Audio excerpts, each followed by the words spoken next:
Hello guys, welcome back to another video of mine. This is your review of Chelsea 2, Fulham 1.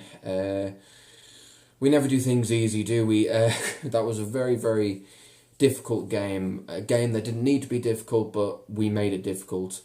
Goals from Higuain and Jorginho gave us the win, but we, as I said, we really, really made that more difficult than it needed to be. But the most important thing around this stage of the season is not really how you play. Obviously, it would be nice to win 3 or 4-0 when you can, but you can't win like that every week. So it's important at this stage, particularly with around 9-10 games left, to just pick up 3 points no matter how you play to earn them. So getting into the review, the starting 11 was similar to, I think it was similar to what I said in the preview. I'll just run you through the starting lineup. So Kepa came back in goal. Back four of Azpilicueta at right back, Rudiger and Christensen as the two centre backs, and Emerson, at left back. So that was the back four that I was I'd hoped to see and did see. So I was very pleased with that. Midfield three of Jorginho as the regista, Kante and Barkley as the two more advanced midfielders, and Willian and Hazard on the wings with Higuain as a striker. And I was okay with the team. I was happy with the defence. Midfield wasn't great. I wasn't happy with Barkley playing. I was a little bit disappointed Hudson-Odoi didn't play, but Willian played well, so I'm not going to criticise Sarri too much for that.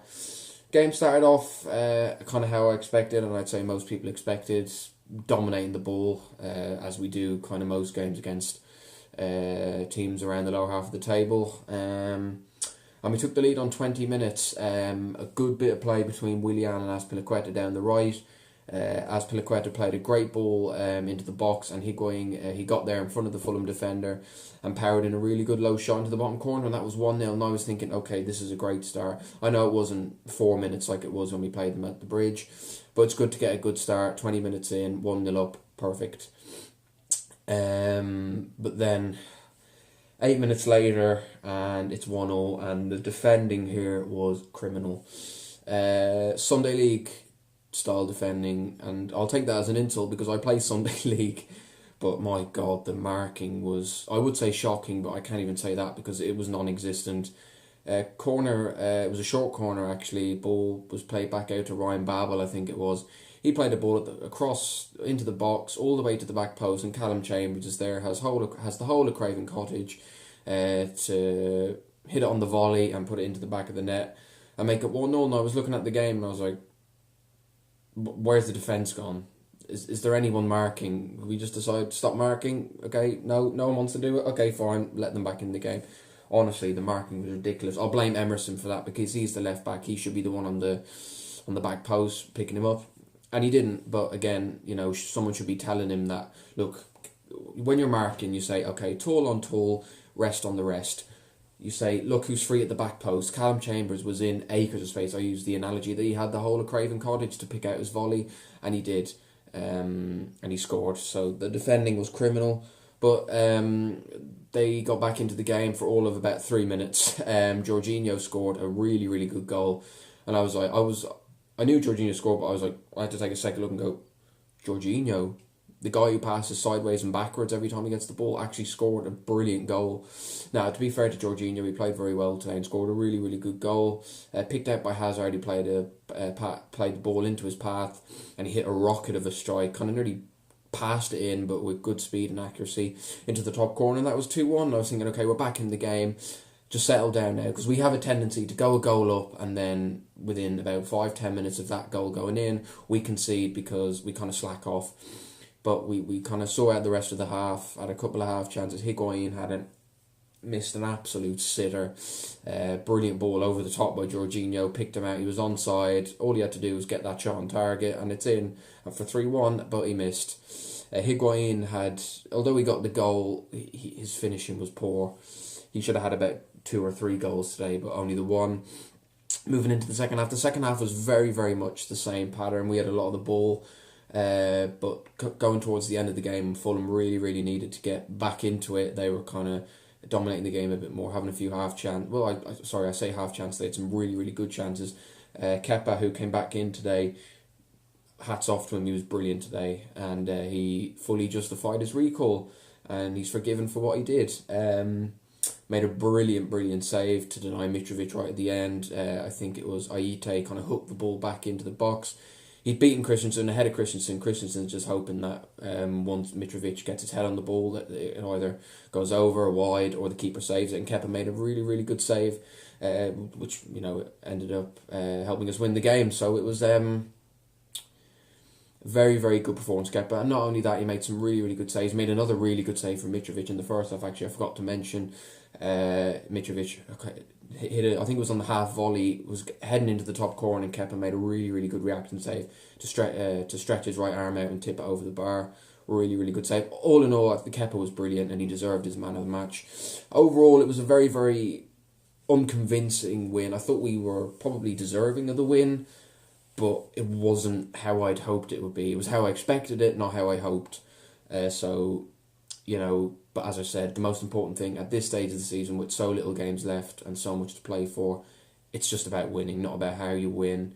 It's just 3 points that matter, and we got that. Getting into player ratings, Kepa in goal, I'm going to give him a 9. I thought he was our best player on the pitch, and obviously the pundits agreed with me, gave him man of the match. Yeah, he made some terrific saves and ended up winning us the game, so I'll give Kepa a 9. Azpilicueta, solid. He's been very up and down, or kind of more down this season.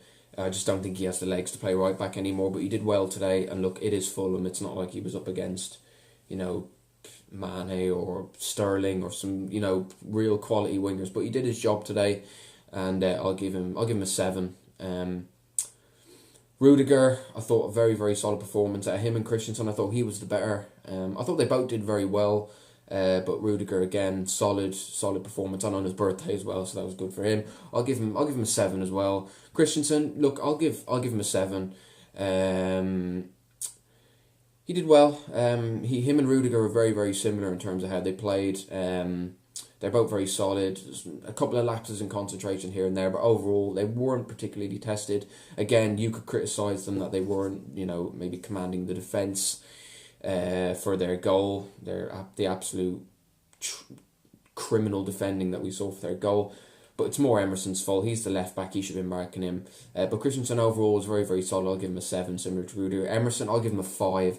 He was, I don't want to say terrible. It was just a poor game from him. One of his off days, and I hope it's an off day. I hope it's not a drop in form like we saw with Alonso. But I'll give him a 5. I thought he was very poor today. Defending was terrible from Emerson. I would blame him for the Fulham equaliser, but hopefully it's just an off day. But I'll give him a 5. Jorginho, a 7. Much better. That's probably one of his best games I've seen him this season. A lot better with his passing. Did give away a few sloppy passes, but overall I thought he was in control of it the way he should be. That's what his job is to do. Scored a really good goal, which ended up winning us the game, and made some really good forward passes, which is a change. We usually see him just passing it sideways and backwards, but it was good to see him kind of contribute on a more advanced way. So I'll give him a 7. Kante, 8. Look, Kante's a workhorse. He will run up and down, sideways, backwards, everywhere, and give 100%. And again, winning the ball back, keeping it well, getting forward with it. So again, you know what you're going to get with Kante. It's usually a 7 or 8 out of 10 every week. So I'll give him an 8 today. I thought he was very good. Barkley, look, I think most Chelsea fans will agree with me on this one. I think Barkley's time is up here. It's nothing personal. I just don't think he can hack it at this level. I'm not saying we're a brilliant team. I'm not saying we're on the level of the likes of Man City and Liverpool, but I just don't think he's cut out to play in and around like top 4 teams. I think he was good at Everton because Everton were kind of around a 8th to 10th kind of position team. I just don't think he can hack it at this level, and even against a team as poor as Fulham, I don't want to disrespect them, but I mean they're second bottom for a reason. He was poor, giving the ball away, looking disinterested, lethargic. It's just not his level. And look, if we get rid of him, we might get a decent enough profit, but I'm not going to be too disappointed if we lose him. We only spent 15 million on him, so it's not like we spent ridiculous money to get him and he ended up being a flop. He's a flop, but we didn't spend too much money, so I'm not going to go ridiculous if we get rid of him. We're not going to go ridiculously mad if we get rid of him because we didn't spend too much, so it's not like we lost out on a lot of money. But yeah, I think this time we cut our losses. I'll give him a 5, and that's being generous. Moving further forward, I thought Willian played very well today. He was getting stuck in, making some good tackles, causing Joe Bryan was the Fulham left back, no ends of problems, getting involved in our kind of play in the final third. So I'll give Willian a 7. A good performance. Hazard played well, but Hazard looks absolutely shattered. He just looks like he needs to sit out a game. I would honestly rest him against Dynamo Kiev and have him fully ready for the Wolves game next week. Just put him on the bench. Don't even put him on the bench. Actually, you know what? Don't put him on the bench. Leave him at home. Watch it at home. Rest up. Get ready for Wolves next week. But he needs a rest. But again, did well. Was causing, again, their right back. I don't know who it was. I don't know who was playing right back for Fulham. Again, like Willian, causing them no end of problems. Assisted Jorginho's goal. So I'll give Hazard a 7. Most people are going to get a 7 or an 8, apart from Emerson and Barkley, the two worst players. So I'll give Hazard a 7. Higuain, a 7 as well. Look, I could give him a 6, but I'll give him a 7 because he got a goal that, ended up contributing to a win.